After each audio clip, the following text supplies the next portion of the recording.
Top 14, on est beaucoup de joueurs derrière lui. Grégory Aldrit au soutien d'Antoine Dupont sur sa position concernant le salary cap. Interrogé en conférence de presse après la lourde défaite du Stade Rochelais sur la pelouse de Montpellier, 37-13, le capitaine rochelais Grégory Aldrit a affirmé qu'il souscrivait aux propos d'Antoine Dupont sur le salary cap. Sonné après la lourde défaite des siens sur la pelouse de Montpellier, le capitaine rochelais Grégory Aldrit a tenté d'expliquer les raisons de cette déroute. En fin d'exercice, le Rochelais a été invité à réagir aux propos tenus par son coéquipier en équipe de France et ami Antoine Dupont qui, jeudi dernier, a critiqué les règles établies par le salary cap fixé par la Ligue nationale de rugby en ces termes. Le problème se situe avec le salary cap manager.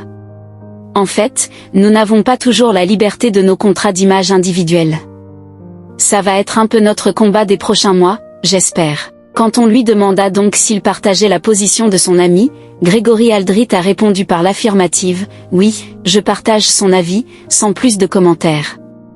Relancé sur la question où on lui demanda si cet avis était partagé par d'autres joueurs du 15 de France, c'est un sujet dont on a tous discuté et je pense qu'on est beaucoup de joueurs derrière lui. Bras de fer à venir. Un bras de fer semble donc se dessiner entre les différentes parties, puisque la LNR a réagi en suivant aux propos d'Antoine Dupont. Le salary cap est essentiel pour préserver à la fois l'équité sportive et l'équilibre économique de nos clubs, a fait savoir l'institution. La LNR n'interdit en aucun cas à un joueur de disposer de son droit à l'image.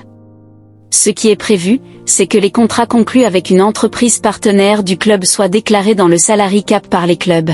C'est un principe de transparence, récemment renforcé, qui vise à éviter tout contournement du plafond salarial par des rémunérations indirectes. Par ailleurs, une réflexion de fond est engagée avec les clubs sur l'ensemble du dispositif, le montant du plafond, mais aussi son périmètre, son assiette et ses mécanismes de contrôle. Le débat est totalement ouvert et aucune orientation n'est privilégiée à ce stade.